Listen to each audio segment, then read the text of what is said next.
I was born in the middle of an era in the Dominican Republic.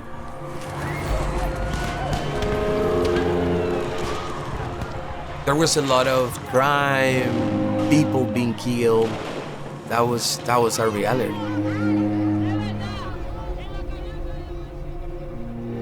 My mom used to work in a factory. She was making back in the 90s, like $1 a day. I didn't eat for days. In fact, there were days that I could only eat a cookie because that was all we could get. I do remember going to the streets to sell juice and empanadas. We couldn't eat it because that was the only money to pay the place where we worked. To my shame, I wanted to be a gang member. This guy selling drugs in my neighborhood had nice clothes and nice sneakers and nice shoes. And every day I was on the streets looking for cardboard to put it inside my shoes in order to walk. But the one thing that I learned to be was to be aggressive and to fight. You learn to hide your emotions. There was so much trauma and there was so much brokenness in my life. And my mom said, the reason we're in poverty is because there is not a man at home.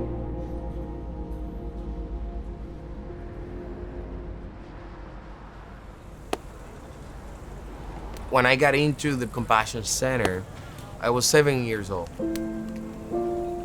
It was my house. The church was like a house where I felt safe, where I had food. But I don't want to portray the nice story that things started to change immediately. I was fighting in the center for 5 years. I gave them all reason to keep me out. The worst fight happened when I was 12. I was buying something to eat outside of the center, and another boy came and pushed me.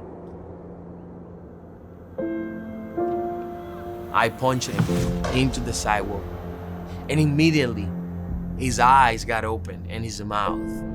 And so he ended up in a coma. I was taken to the Compassion Center director, and I was sitting there crying. I knew the end was coming. She took my face off and she looked at me and she said, Jonathan, why you fight? You don't have to fight. We love you.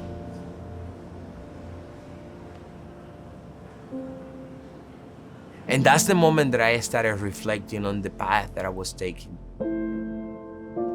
By the grace of God, my friend woke up from the coma. What I rightly deserved was to be kicked out of the Compassion Center, and they didn't do it.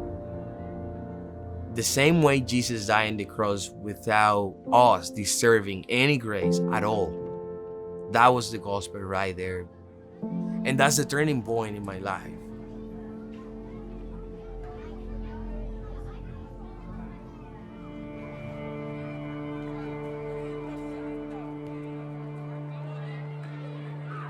After getting baptized, it's when I got many opportunities.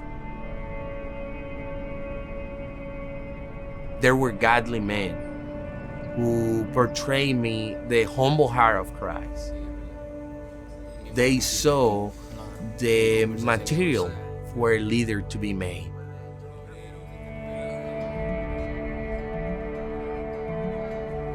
I got the opportunity to join Compassion. It was a blessing to me. Right now, I serve with Compassion International as manager of supporter engagement, but I also work in the form of public relations for Compassion here in the DR. I believe God brought me to Compassion to educate people who could have a voice for those children without hope, to understand that this is beyond sponsorship itself, but it is about helping local churches in need to be what God wants them to be. and the church to be the church, spreading hope not only for the children that God has allowed us to serve, but the many, many more children that we're not serving right now. I am a testimony on how hope spread to me. Now is the time to give to others.